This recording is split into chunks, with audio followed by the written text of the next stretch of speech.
خداوندا گناه های ما ببخشای، به درگاه خودت روحم پذیرای. جهالت چشم ما رو کور کرده است که دیوی وسوسه پرزور کرده است. اکا دستم بگیر دست خود ده، بکن شفقت سرم برزانیت ده. به اقلیمه تنها تو هستی دلبم، سپاریدم شما را بر خداوند. عجب حال مرا هزار مستعد. اگر میمردم از آن بود بهتر. خرابم، بیسرم، پر استرابم، بکابم مردن و آن را نیابم. پدر جانم برانید ذات بدکش، بیا در پهلوی فرزند دلریش.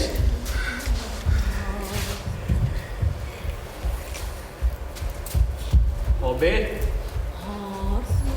برخیز. عابد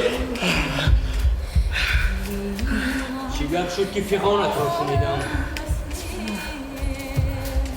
عجب خوابی دهشتناک دیدم.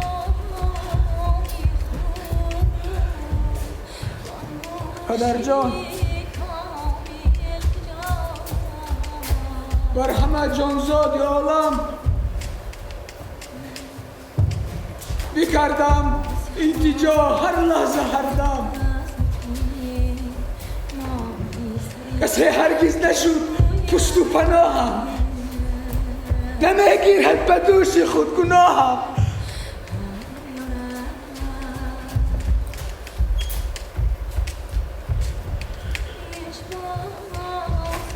نکردم بیهوده با تو نصیحت که آگه باش از تضاد قسمت. برایت این همه درس حیات است، برایت عبرت و راه نجات است. ببردارد زمین هر درد و داغه، به ما یاری رسان مانند باغه. فقط گیرد زمین او را با آغوش، چنین حکمت مکن از را فراموش.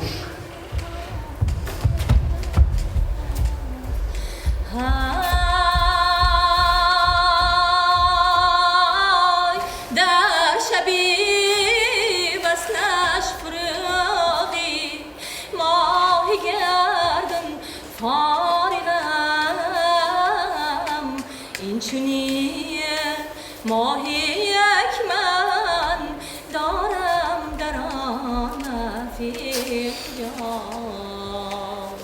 میفهمیدم برایم دیگر راه نیست، علاج نیست، بیچاره هستم. خداوندا ببخشا بنده های پرگناهم، نگه می‌دار دایم در پناهم.